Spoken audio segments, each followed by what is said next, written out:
Pornhub est très connu.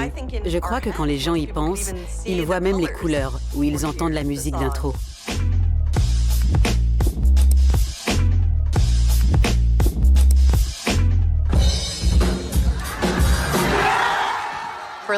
C'est le site le plus connu de tous depuis ces 15 dernières années. 50 milliards. C'est le nombre total de visites enregistrées sur Pornhub en 2024, ce qui en fait l'un des sites les plus visités au monde. Et la France est le deuxième pays au monde à avoir le plus de visites sur ce site, juste derrière les États-Unis. La France est passée en deuxième position, notamment avec les JO de Paris 2024, ce qui a attiré des millions de visiteurs en France et donc qui ont fait grimper les chiffres sur Pornhub. Mais derrière ces chiffres impressionnants se cache une réalité bien plus inquiétante. La consommation de pornographie, surtout quand elle devient excessive, a un impact direct sur ton cerveau. Elle altère tes émotions, ton comportement, ta santé mentale et même ta vie sexuelle. Et pourtant ce n'est pas toujours évident à percevoir. Alors prenons un moment pour explorer en profondeur ce que le porno fait à ton esprit.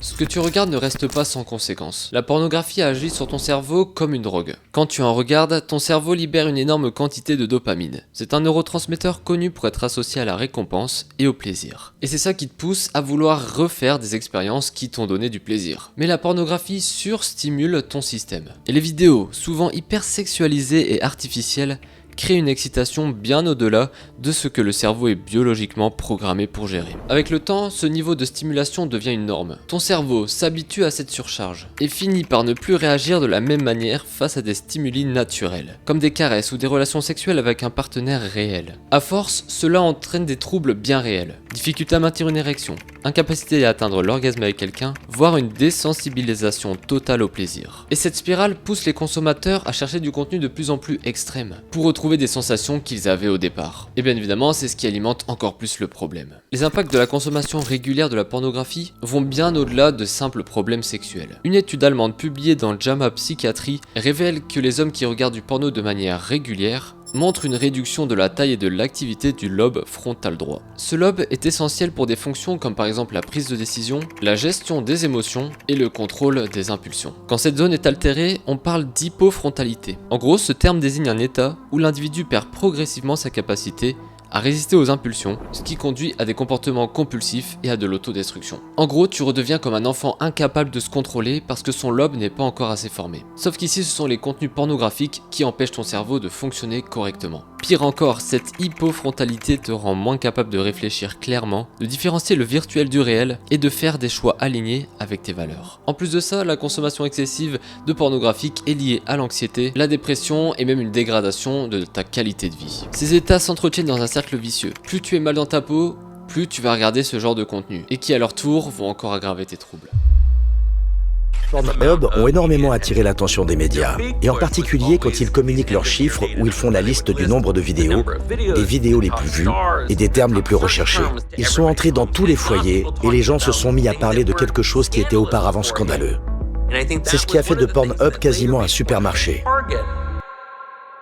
L'addiction au porno fonctionne comme celle des substances illicites. Une fois que ton cerveau s'habitue à un certain niveau de stimulation, il en demande toujours plus. Les consommateurs compulsifs de pornographie déclarent souvent ne pas aimer ce qu'ils regardent. Ils sont prisonniers d'un cycle où le plaisir et le désir ne sont même plus alignés. Les chercheurs du Max Planck Institute ont montré que les consommateurs réguliers ont tendance à rechercher des contenus de plus en plus extrêmes. Leur cerveau devient insensible aux contenus dits classiques, ce qui les pousse à explorer de nouvelles formes de pornographie qu'ils n'auraient peut-être même jamais imaginé regarder au départ. Et en fait, c'est pas un choix conscient. C'est une réaction chimique dans ton cerveau, un dérèglement du système de récompense. Et plus tu te plonges dans cette spirale, et plus il est dur d'en sortir. Une méta-analyse de 2015 publiée dans le Journal of Communication a révélé un lien significatif entre la consommation de porno et les attitudes violentes. Les neurones miroirs responsables de l'imitation en jouent un grand rôle. Quand tu regardes des scènes un petit peu violentes, dégradantes dans ce genre de film, ton cerveau peut en venir à normaliser ce genre de scènes, voire même à les reproduire. Mais c'est pas tout. Le porno altère aussi ta perception du risque lors des rapports sexuels. Une étude de 2016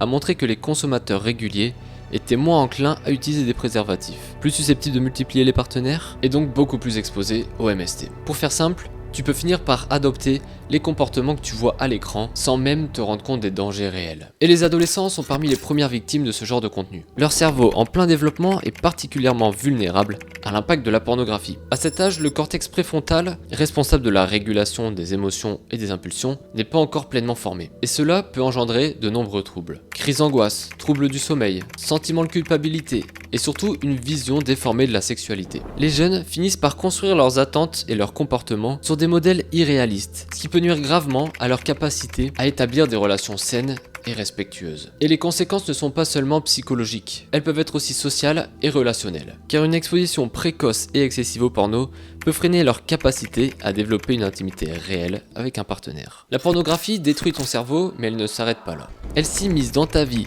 affectant ta santé mentale, tes relations et ton bien-être global. Pourtant, il est bien possible de briser ce cercle. Je te renvoie à ma vidéo sur comment désexualiser son cerveau. Personnellement, ça fait des mois que j'ai arrêté de consommer ce genre de contenu, ça me fait que du bien. J'attends d'atteindre les 6 mois sans pornographie, ça arrive bientôt et comme ça je pourrais déjà vous faire une vidéo pour les 6 mois et après je vous ferai une autre vidéo pendant les 1 an. Mais globalement, depuis que j'ai arrêté, c'est là que je me suis rendu compte à quel point c'était un contenu addictif, à quel point on était surexposé, que ce soit dans les pubs, dans les films, sur internet, il y en a partout. Et malheureusement aujourd'hui tout ça est trop normalisé. C'est pour ça que j'essaye de faire ce genre de contenu pour essayer de vous sensibiliser et j'espère que cette vidéo vous aura aidé. Je vous remercie de l'avoir suivi, on se retrouve la semaine prochaine pour une prochaine vidéo. Salut tout le monde.